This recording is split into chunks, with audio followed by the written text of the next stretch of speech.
Kurt Cobain was the lead singer and songwriter of the rock band Nirvana. Cobain was a rock pioneer many credit with creating grunge rock, the Seattle style of music and fashion that emerged in the 90s.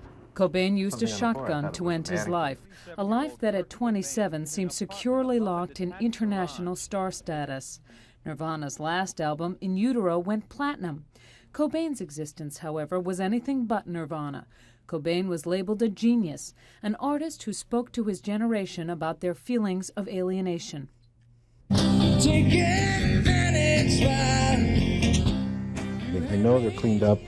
I know she hasn't done any drugs for a long time. Psychologist Hank Harrison is speaking about his daughter, Courtney Love. He feels the young couple had their share of problems with drugs and alcohol, but they were trying to overcome them. In March, however, Kurt was rushed to a Rome hospital in a coma. When they got to Rome, they were relaxing, and I think he forgot that tranquilizers and champagne don't mix. And he doesn't eat right, and so is weak. And I think that's why he went into the coma.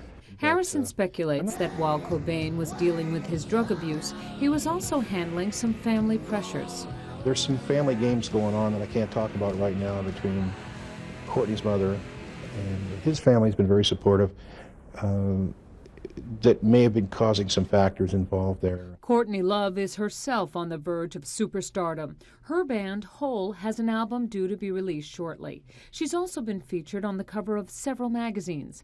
Ironically, Courtney played a major role in the 80s film Sid and Nancy, the tragic story of punk rock star Sid Vicious and his girlfriend Nancy, who both died of a heroin overdose. Hank Harrison says he wasn't surprised by his son-in-law's suicide. Because Courtney had trouble with him constantly. Cobain's family is searching for the causes of Cobain's psychological demons that drove him to take his life. We look into the case more deeply, we're going to find factors that led up to this, something along the lines of maybe a manic-depressive situation or mood swings that were very violent for Kurt, and some kind of chemical imbalance in his personality or in his makeup that caused him to want to do this. The couple's life together was marked by controversy. In a 1992 Vanity Fair article, Love admitted using heroin while pregnant with the pair's daughter, Frances Bean.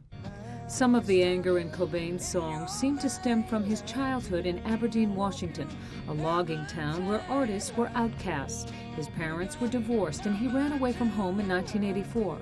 Barbara and Lamont Schindler, with 6 kids of their own, took him in for a year. While he was here, he was very quiet. He is not an exuberant, outgoing type of a person then. Kind of reclusive.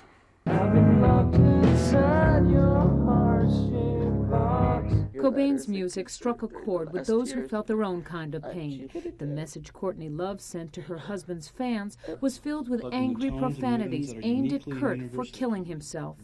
I don't really think it takes away his dignity to read this, considering that it's addressed to most of you. Courtney went on to read part of the suicide note.